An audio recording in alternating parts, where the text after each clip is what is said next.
شروع اللہ کا نام لے کر جو بڑا مہربان نہایت رحم والا ہے۔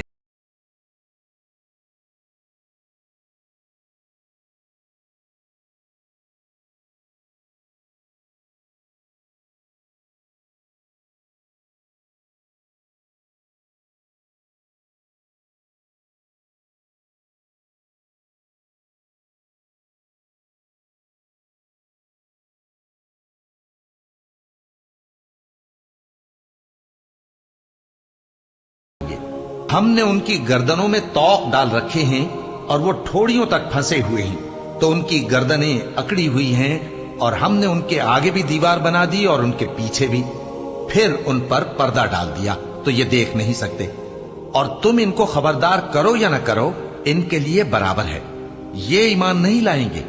تم تو صرف اس شخص کو خبردار کر سکتے ہو جو اس نصیحت یعنی قرآن کی پیروی کرے اور رحمان سے غائبانہ ڈرے، سو اس کو مغفرت اور بڑے ثواب کی بشارت سنا دو۔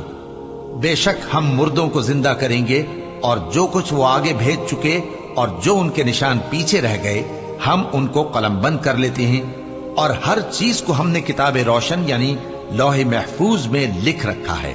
اور ان سے گاؤں والوں کا قصہ بیان کرو جب ان کے پاس پیغمبر آئے، یعنی جب ہم نے ان کی طرف 2 پیغمبر بھیجے تو انہوں نے ان کو جھٹلایا، پھر ہم نے تیسرے سے تقویت دی تو انہوں نے کہا کہ ہم تمہاری طرف پیغمبر ہو کر آئے ہیں۔ وہ بولے کہ تم اور کچھ نہیں مگر ہماری طرح کے آدمی ہو، اور رحمان نے کوئی چیز بھی نازل نہیں کی، تم محض جھوٹ بولتے ہو۔ انہوں نے کہا کہ ہمارا پروردگار جانتا ہے کہ ہم تمہاری طرف پیغام دے کر بھیجے گئے ہیں، اور ہمارے ذمے تو صاف صاف پیغام پہنچا دینا ہے اور بس۔ وہ بولے کہ ہم تم کو اپنے لیے منحوس سمجھتے ہیں، اگر تم باز نہ آؤ گے تو ہم تمہیں سنسار کر دیں گے، اور تم کو ہم سے دکھ دینے والا عذاب پہنچے گا۔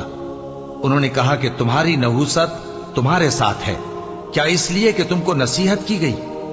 نہیں، بلکہ تم ایسے لوگ ہو جو حد سے تجاوز کر گئے ہو۔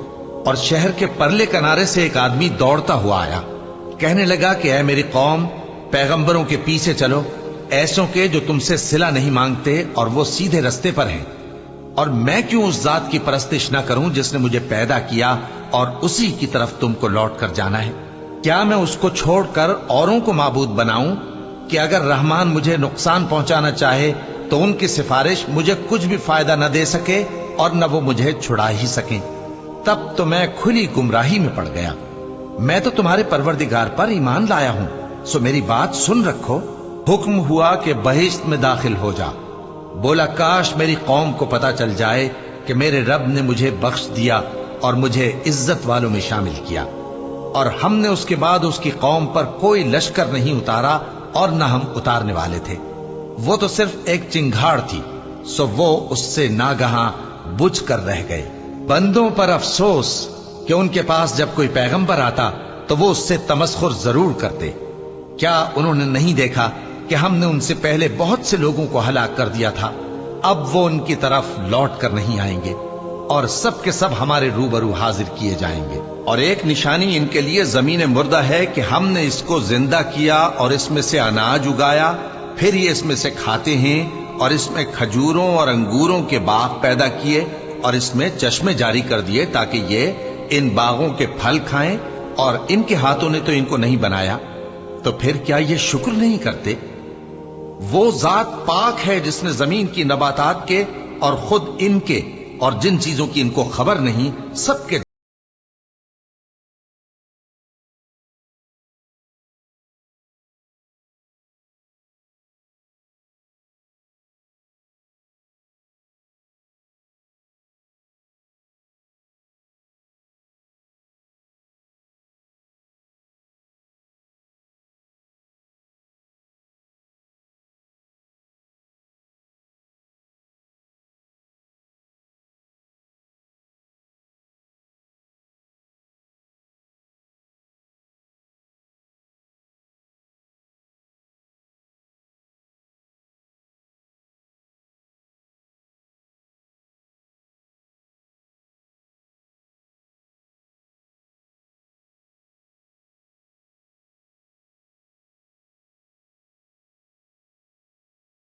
इनसे कहा जाता है कि जो तुम्हारे आगे और जो तुम्हारे पीछे है उससे डरो ताकि तुम पर रहम किया जाए, और इनके पास इनके परवरदिगार की तरफ से कोई निशानी नहीं आती मगर उससे मुंह फेर लेते हैं। और जब इनसे कहा जाता है कि जो रिस्क अल्लाह ने तुमको दिया है उसमें से खर्च करो, तो काफिर मोमिनों के मुताल्लिक कहते हैं कि भला हम उन लोगों को खाना खिलाएं जिनको अगर अल्लाह चाहता तो खुद खिला देता, तुम तो खुली गुमराही में हो।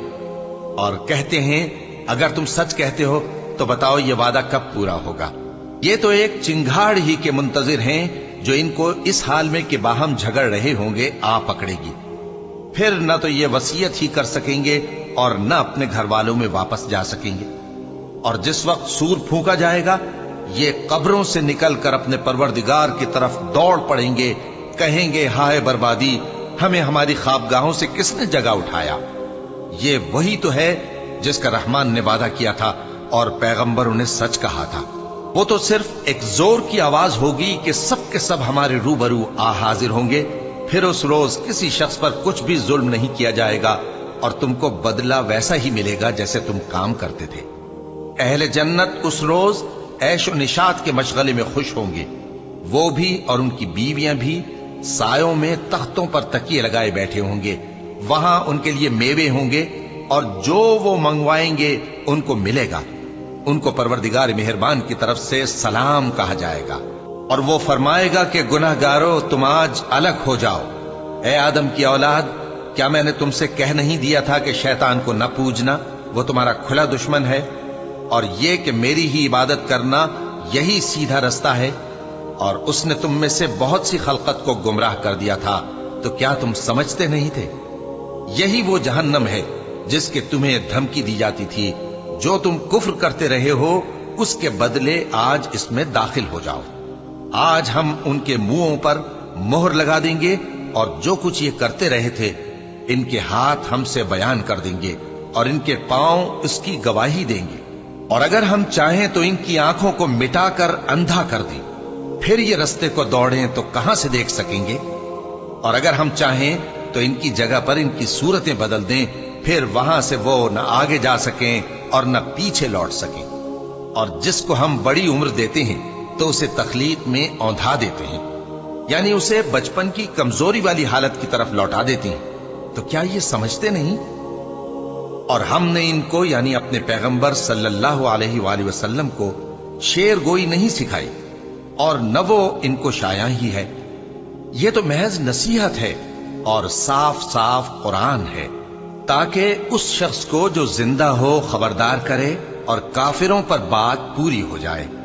क्या इन्होंने नहीं देखा कि जो चीजें हमने अपने हाथों से बनाई उनमें से हमने इनके लिए मवेशी पैदा कर दिए और ये उनके मालिक हैं, और उनको इनके काबू में कर दिया तो कोई तो उनमें से इनकी सवारी है और किसी को ये खाते हैं, और उनमें इनके लिए और फायदे और पीने की चीजें हैं। तो क्या ये शुक्र नहीं करते? और इन्होंने अल्लाह के सिवा और माबूद बना लिए हैं कि शायद उनसे इनको मदद पहुंचे, मगर वो इनकी मदद की हरगिज ताकत नहीं रखते और वो इनकी फौज बनाकर हाजिर किए जाएंगे। तो इनकी बातें तुम्हें गमनाक न कर दें। ये जो कुछ छुपाते और जो कुछ जाहिर करते हैं हमें सब मालूम है।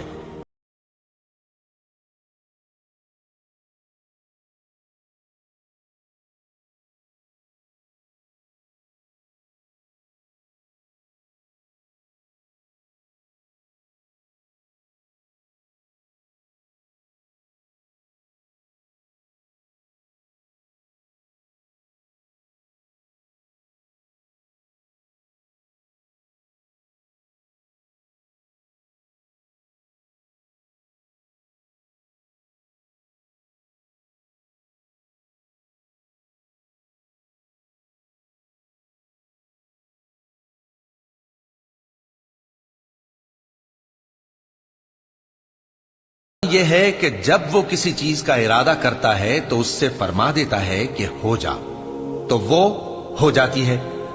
वो जात पाक है जिसके हाथ में हर चीज की हुकूमत है और उसी की तरफ तुमको लौट कर जाना है।